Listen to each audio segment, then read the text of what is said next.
Bonjour, je reviens sur la linguistique et sur la distinction entre les voyelles et les consonnes.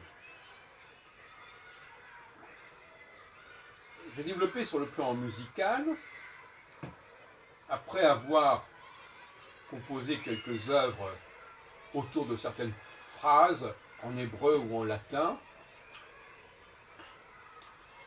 j'ai opté définitivement, il me semble, pour l'utilisation de voyelles uniquement, exclusivement, sans aucun recours aux consonnes.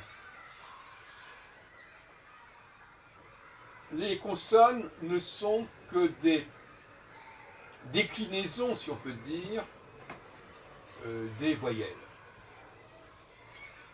D'ailleurs, on le voit bien quand on fait une recherche sur Internet ou sur Facebook, que on part d'une consonne et on lui adjoint on part d'une voyelle comme le A et puis après on essaye le B, le N, le S, le T pour couvrir plus de cas.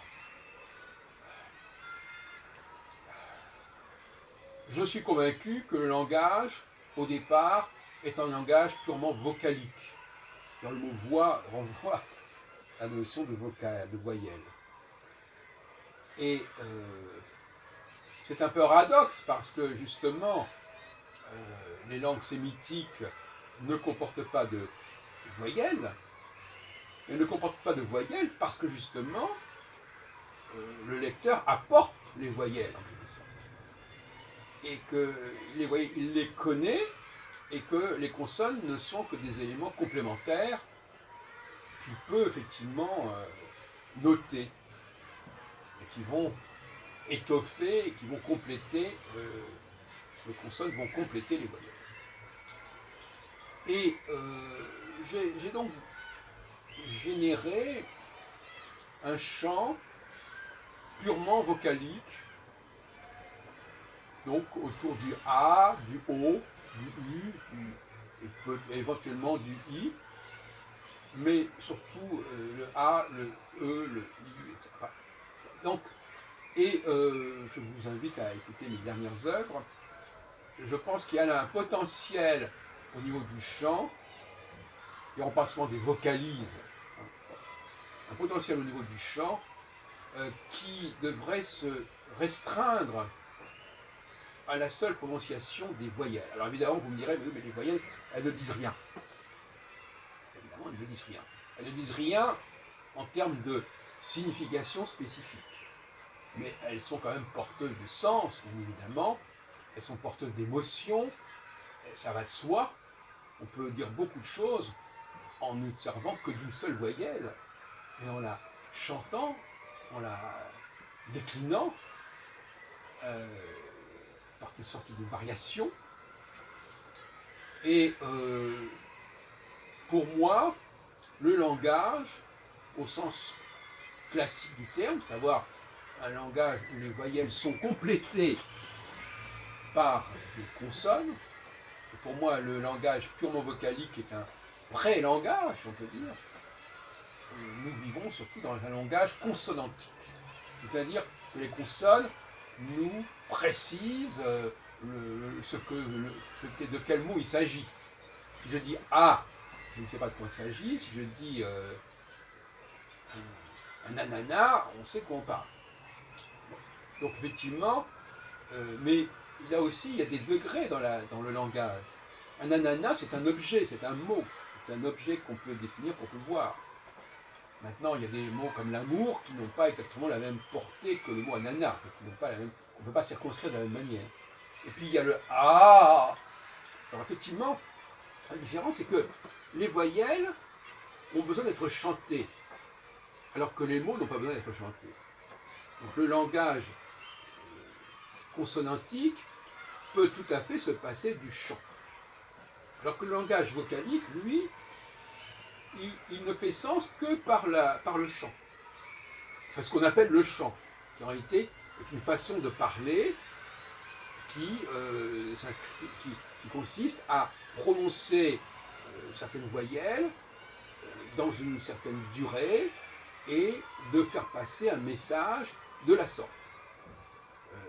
qui n'est pas un message articulé sur des consonnes, mais qui est articulé sur une musicalité, sur une rythmicité. Voilà. Donc, je voulais faire part de cela, une application de mes théories linguistiques à ma pratique de la composition musicale. Et je pense que c'est intéressant parce que j'avais une certaine forme de scrupule à introduire du chant, au sens traditionnel du terme, dans mes compositions. Mais sur le moment, je ne savais pas exactement ce qui me gênait. Et la première chose qui me gêne déjà, c'est que tout le monde peut prononcer des mots. Alors que tout le monde ne peut pas chanter de manière intéressante autour de voyelles. Donc, les mots font passer l'absence de musicalité. Si je dis une girafe, bon, les gens comprennent le mot girafe. Je n'ai pas besoin d'une puissance particulière vocalique, d'une puissance de chant, d'une puissance d'expression particulière. Le mot se suffit à lui-même, en quelque sorte. Or, ça me paraît assez démagogique. Je veux dire par là que tout le monde peut faire ça. Et j'ai toujours pensé qu'il ne fallait pas faire ce que tout le monde faisait. Et donc, je me suis dit, non, je banalise, je minimise mon art musical en utilisant des mots, et je vais lui redonner de la puissance en utilisant des voyelles. Je rappelle que moi-même, j'ai été formé à l'hébreu assez jeune, assez jeune, 18 ans, 19 ans, enfin quand même. J'ai été confronté à ce problème des voyelles qu'il fallait rajouter, mais en réalité c'est l'inverse, c'est plutôt les consonnes qu'il faut rajouter aux voyelles. Enfin, on peut discuter là-dessus. En tout cas, je voulais dire cela, de la même façon qu'il faut distinguer entre les radicaux et leurs dérivations, hein, ça va de soi, c'est pas la même chose, entre les compléments qui viennent compléter, comme dit leur nom, mais qui ne font pas partie intégrante de la langue, en quelque sorte. D'ailleurs, ces compléments, ces objets qui sont ainsi décrits, sont souvent semblables dans beaucoup de langues, et on peut les utiliser de manière assez indifférente d'une langue dans une autre. En revanche, ce qui fait le cœur de la langue, c'est véritablement, le noyau de la langue, c'est véritablement les constructions verbales basiques qui sont là vraiment, qui constituent son épine dorsale, alors que il y a d'autres éléments de la langue qui sont des adjectifs, qui sont des adverbes, qui viennent préciser, bien entendu, les choses, mais qui en même temps sont ajoutés, comme leur nom l'indique. D'ailleurs, adjectif, ça vient de ajouter. Adverbe, ça vient aussi quelque part de s'ajouter au verbe. Donc, grammaticalement, les terminologies disent bien ce qu'elles veulent dire.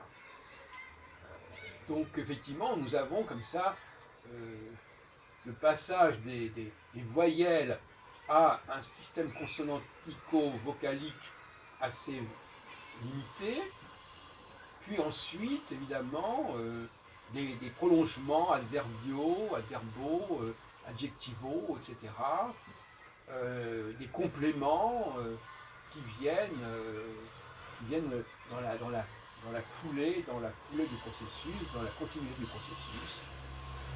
Mais il ne faut jamais oublier que nos ancêtres ont certainement d'abord connu la communication par les voyelles. Et il y en a très peu, vous le savez.